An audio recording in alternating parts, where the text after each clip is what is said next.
का सितम लगातार बढ़ता जा रहा है। वहीं तापमान की अगर बात करें तो तापमान 40 डिग्री सेल्सियस के करीब पहुंच गया है। जिस तरीके से अप्रैल के शुरुआती दिनों में ही मई जून जैसी जो गर्मी है वो देखने को मिल रही है, और लगातार जिला प्रशासन और स्वास्थ्य विभाग भी लोगों से अपील कर रहा है कि ज्यादा से ज्यादा जो पदार्थ हैं पीने वाले वो लें। और जिस तरीके से गुरुग्राम में अब सड़क किनारे आपको पेय पदार्थ की जो रेडियां हैं वो ज्यादा दिखाई दे रही हैं, गन्ने के जूस की या फिर नींबू शिकंजी की, तो ऐसे में लोगों से भी अपील स्वास्थ्य विभाग ये करता है कि जरूरी हो तभी घर से बाहर निकलें और अपने शरीर को जो है वो पूरा ढक कर निकलें, और साथ ही साथ पानी की बोतल जो है वो अपने साथ लेकर निकलें।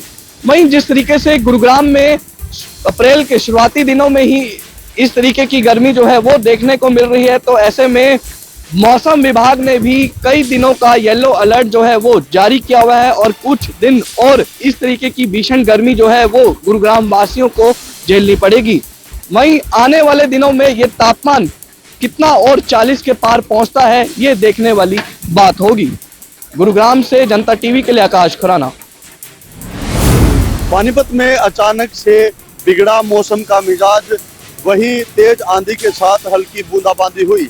बता दें कि इस मौसम के बदलाव के कारण जहां तापमान में गिरावट आई है, वहीं किसानों की चिंता भी कहीं ना कहीं बढ़ गई है।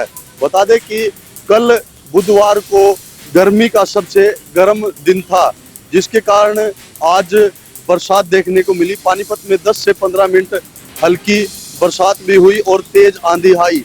बता दें कि पानीपत का जो जीटी रोड है उस पर भी जो वाहन है उनका पहिया बिल्कुल जाम दिखाई दिया। जीटी रोड पर जो वाहन दिन में ही अपनी लाइटें जलाकर जाते हुए दिखाई दिए। जहां मौसम में बदलाव हुआ है, वहीं जो जिस कारण मौसम में बदलाव होने के कारण तापमान में गिरावट आई है, बता दें कि इसके चलते जो किसानों की चिंता भी कहीं ना कहीं बढ़ती दिखाई दे रही है, क्योंकि इस समय जो है वो गेहूं की कटाई का सीजन है और किसान अपनी फसल उठाने में लगे हुए हैं। ऐसे में कहीं ना कहीं किसानों की चिंता जरूर बढ़ती हुई दिखाई दे रही है। पानीपत से जनता टीवी के लिए अनिल सैनी की रिपोर्ट।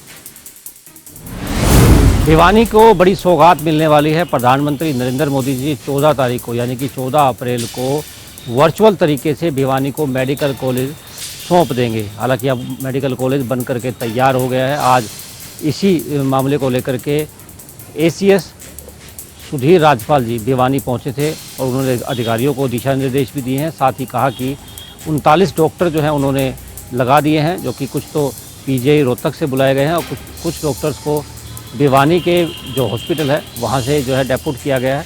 और मरीजों के लिए पहले 15 OPD जो हैं वो जो है डॉक्टर जो है वो देखेंगे। असिस्टेंट प्रोफेसर जो यहाँ लगाए गए हैं वो पूर्ण रूप से 15 OPD जो है वो देखेंगे, मरीजों की जांच करेंगे। आपको बता दें कि 14 तारीख को जो है प्रधानमंत्री नरेंद्र मोदी जी हरियाणा के दौरे पर हैं। हरियाणा में हिसार के अंदर जिस प्रकार से एयरपोर्ट बनाया गया है वहाँ का उद्घाटन करेंगे, तो उसी दौरान जो है वर्चुअल तरीके से भिवानी के भी मेडिकल कॉलेज का उद्घाटन प्रधानमंत्री जी करेंगे। जनता टीवी के लिए भिवानी से दीपक मुटरेजा। यमुनानगर जिला की सभी अनाज मंडियों में गेहूं की आवक शुरू हो चुकी है। किसानों के साथ किसी भी तरह की हेराफेरी ना हो, इसके चलते आज CM फ्लाइंग द्वारा यमुनानगर की अनाज मंडी में रेड की गई। CM फ्लाइंग द्वारा यमुनानगर मंडी के अंदर बहुत सी आड़ती की दुकानों पर तुलाई के दौरान इस्तेमाल किए जाने वाले कांटों की जांच की और तुलाई का भी जायजा लिया। हालांकि मौके पर CM फ्लाइंग को सभी कांटे लगभग ठीक ही पाए गए। इस संबंध में जानकारी देते हुए मंडी सचिव विशाल गर्ग ने बताया कि CM फ्लाइंग द्वारा जो रेड की गई है वो एक नियमित रेड थी। उन्होंने बताया कि जितने भी आड़ती जहां पर तुलाई करते हैं वो मैनुअल तुलाई करते हैं, जिस पर CM फ्लाइंग के अधिकारियों ने पूछा कि यह मैनुअल तुलाई क्यों की जाती है, जिस पर उन्होंने बताया कि यह मैनुअल तुलाई सरकार की गाइडलाइन के अनुसार ही की जाती है। वहीं मंडी एसोसिएशन के प्रधान मनीष कंबोज ने बताया कि आज CM फ्लाइंग द्वारा रेड की गई है, लेकिन किसी भी तरह की कोई खामी नहीं पाई गई। जींद पुलिस ने 24 घंटे के अंदर ही मर्डर वाली घटना को सुलझाने का काम किया है और आज उसी घटना को लेकर DSP जितेंद्र सिंह राणा ने एक अहम प्रेस कॉन्फ्रेंस की। उसमें जानकारी देते हुए बताया कि जो घटना मर्डर वाली सामने आई है उसका सबसे बड़ा कारण जमीनी विवाद था और दोनों ही परिवारों में आपस में पिछले कई सालों से जमीन को लेकर झगड़ा चला भी हुआ था और उसमें आरोपियों ने दोनों सगे भाइयों पर गोलियों से भूनकर उनको मौत के घाट उतार दिया, जिसके बाद से जींद पुलिस आरोपियों को पकड़ने के लिए हर जगह छापेमारी कर रही थी और उस घटना में जो मुख्य आरोपी हैं वो फिलहाल गिरफ्तार कर लिए गए हैं, लेकिन जो अन्य लोग हैं उनकी अभी छापेमारी जारी है और उनको भी जल्द से जल्द गिरफ्तार किया जाएगा। लेकिन जिस तरीके से घटना सामने आई थी कि जो ये मामला था जमीनी विवाद से चला हुआ था और उसी के तहत आरोपियों ने दोनों सगे भाइयों को जो निर्जन के पास एक गैस एजेंसी है वहां पर मौके पर ही उनको डेड कर दिया और गोलियों से भूनकर उनकी हत्या कर दी। अब देखने वाली बात होगी जो अन्य आरोपी हैं उनको जींद पुलिस कितने समय में उनको गिरफ्तार किया जाएगा आगे, लेकिन कहीं ना कहीं जो 3 मुख्य आरोपी हैं उनको आज कोर्ट के अंदर पेश किया जाएगा और उनकी रिमांड की भी बात रखी जाएगी, कितने दिन का रिमांड जुडिशियल कोर्ट की तरफ से जींद पुलिस को मिलता है। जींद से जनता टीवी के लिए सुनील कुमार की रिपोर्ट। मंडी में गेहूं की आवक धीरे धीरे जोर पकड़ने लगी है। ऐसे में विधानसभा अध्यक्ष स्थानीय विधायक हरविंदर कल्याण ने आज घरोंडा अनाज मंडी का दौरा कर किसानों व आड़तियों की समस्याओं को जाना। आड़तियों के साथ मीटिंग करते हुए उन्होंने कहा कि जिस प्रकार से मंडी में गेहूं का सीजन जो छोटा होता है उसको लेकर कहीं ना कहीं किसानों व आड़तियों की जो समस्या है वो अक्सर रहती है।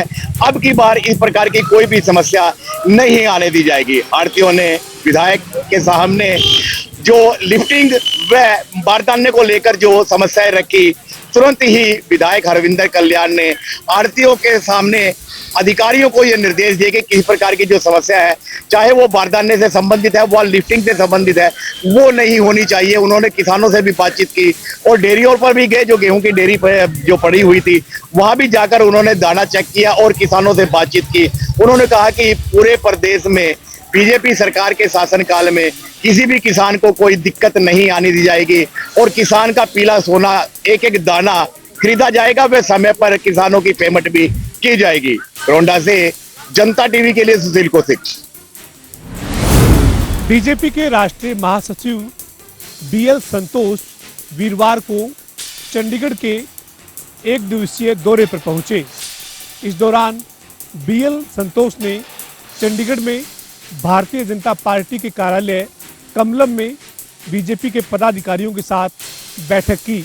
इस बैठक में पार्टी के संगठन की तमाम गतिविधियों पर बातचीत हुई। बैठक में प्रधानमंत्री नरेंद्र मोदी की सरकार की जो जन कल्याणकारी योजनाएं हैं उन योजनाओं को निचले स्तर पर पहुंचाने के लिए पार्टी पदाधिकारियों को दिशा निर्देश दिए गए। इसके बाद बीएल संतोष हरियाणा के मुख्यमंत्री नायब सिंह सैनी के आवास संत कबीर कुटीर पर पहुंचे। यहां बीएल संतोष मुख्यमंत्री नायब सिंह सैनी और बीजेपी के प्रदेश अध्यक्ष मोहनलाल बड़ौली के साथ बैठक कर रहे हैं। इस बैठक में बीजेपी के राष्ट्रीय उपाध्यक्ष सौदान सिंह भी शामिल हैं। बैठक में हरियाणा में भारतीय जनता पार्टी के संगठन की मजबूती के लिए आगामी दिनों में चलाए जाने वाले कार्यक्रमों की रणनीति पर चर्चा की जाएगी। इसके अलावा प्रधानमंत्री नरेंद्र मोदी की केंद्र सरकार की जो योजनाएं हैं उन योजनाओं का निचले स्तर पर आम आदमी को फायदा पहुंचे, इसके लिए संगठन के कार्यकर्ता किस तरह से जिम्मेदारी निभा सकते हैं, इस पर भी चर्चा किया जाना संभव है।